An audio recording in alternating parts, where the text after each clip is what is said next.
SSD eksternal sekarang udah jadi barang mainstream, banyak banget yang punya. Dan semuanya itu pakai interface USB-C atau ada juga beberapa yang pakai USB-A. Nggak ada yang pakai Lightning, bre. Jadi apakah berarti semua SSD eksternal nggak bisa dipakai iPhone yang masih pakai konektor Lightning?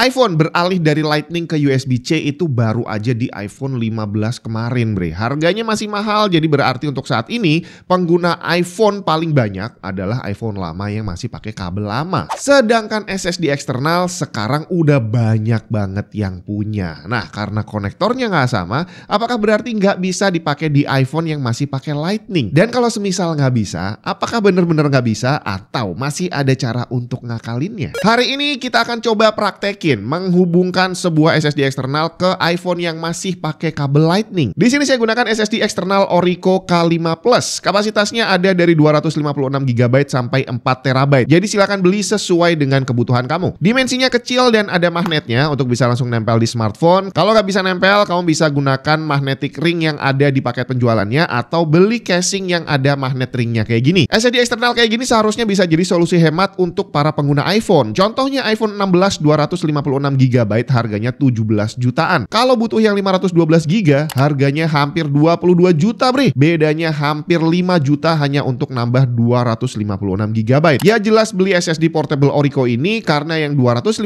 GB harganya cuma 500.000. Untuk kecepatan transfer Orico K5 Plus ini maksimum 480 MB per second. Ini aktual transfer, berarti bandwidthnya sekitar 5 GB per second. Ini setara dengan SSD SATA atau USB 3. Buat kamu yang targetnya beli SSD kayak gini untuk digunakan di smartphone, ya sebenarnya kecepatan 480 ini udah overkill banget sih ya. Soalnya rata-rata HP Android budget itu dia kecepatannya masih USB 2, berarti nggak lebih dari 60 MB per second. Dia bisa 480 loh. Bahkan iPhone 15 dan 16 yang harganya mahal itu juga masih pakai USB 2. Gila banget sih ya.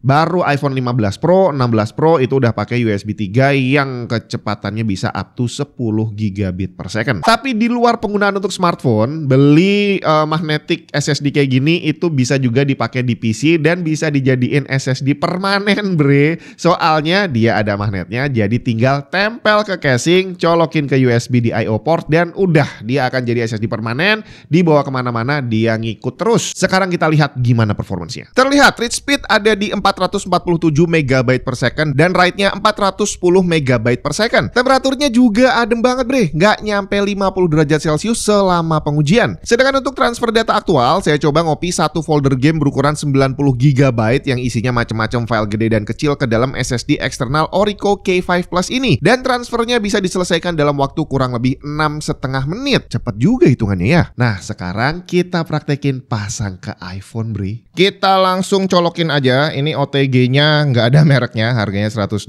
ribuan. Jadi saya nggak mau beli mahal-mahal kalau belum tentu bisa ya. Jadi tes dulu. Kita pasang.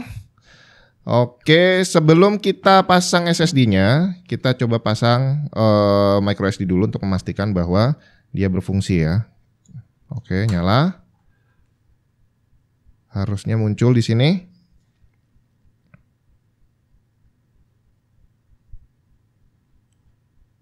Nah, ini dia, muncul. Nggak langsung ya, jadi butuh proses dia loading dulu dan bisa browsing di sini. Oke. Berarti dia berfungsi.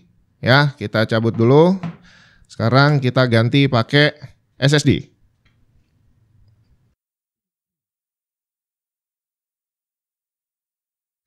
SSD Orico ini dia bisa pakai USB-A. Tapi dalamnya ada USB-C-nya. Jadi kita pakai yang USB-C aja. Colokin di sini.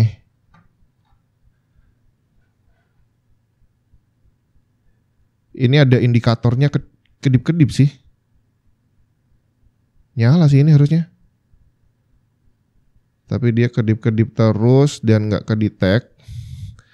Jadi udah terpasang. Dan ini masih belum kedetek juga.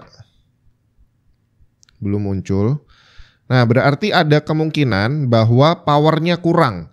Jadi kenapa kok Lightning nggak bisa dipakai buat langsung nyolok SSD eksternal? Karena salah satunya adalah powernya kurang. Hampir sama hard disk eksternal. Kalau nyolok ke Android juga sama, dia nggak bisa langsung ke detect dan harus pakai power tambahan. Jadi kita coba aja. Ini karena dia masih belum muncul, kita kasih power eksternal. Oke, colok di USB-C juga. Udah nyala, powernya nyala ya. Kita lihat SSD-nya. Nah, ini kedipnya jadi lebih cepat. Kelihatan nggak? Kelihatan ya? Kedipnya jadi lebih cepat dari yang tadi. Tapi masih belum kedetek di sini. Tungguin dulu. Siapa tahu lebih lama ya. Kalau tadi micro SD kan kecil, hampir nggak butuh power sama sekali gitu ya. A few moments later. Nah, muncul bre. Duh, hilang lagi. Oke, ini kedip-kedip lagi karena kayaknya tadi powernya dari power banknya putus kali ya. Ini dinyalain langsung muncul lagi dia. Oke, tunggu lagi.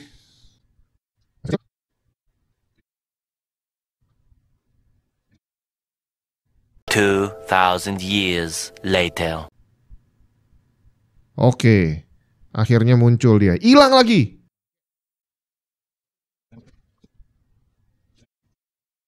Oke, saya coba ganti power banknya dulu ya. Itu tadi power banknya jelek kali. Kita coba ganti ke yang lebih jelek lagi.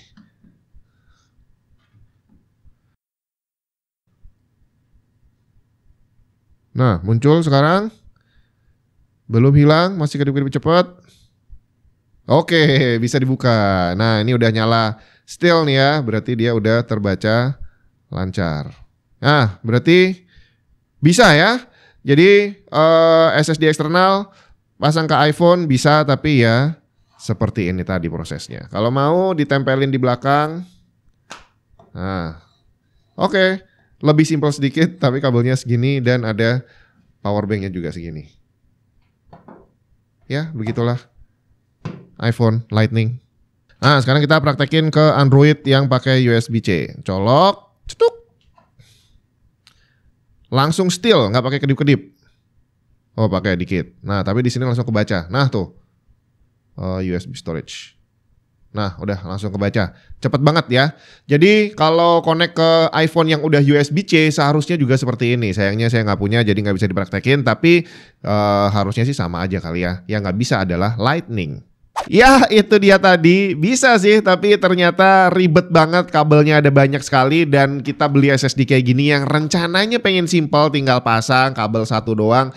Ternyata kalau masih pakai iPhone lama yang kabelnya kabel lama ya nggak bisa bre. Udah gitu soal kecepatan, SSD-nya sanggup 480 tapi iPhone yang lama cuma bisa 60 paling banter. Jadi ya sebenarnya banyak sekali potensi SSD-nya yang terbuang gitu ya. Tapi kalau memang butuh mau diapain lagi silahkan beli SSD-nya, silahkan beli adapter OTG-nya juga.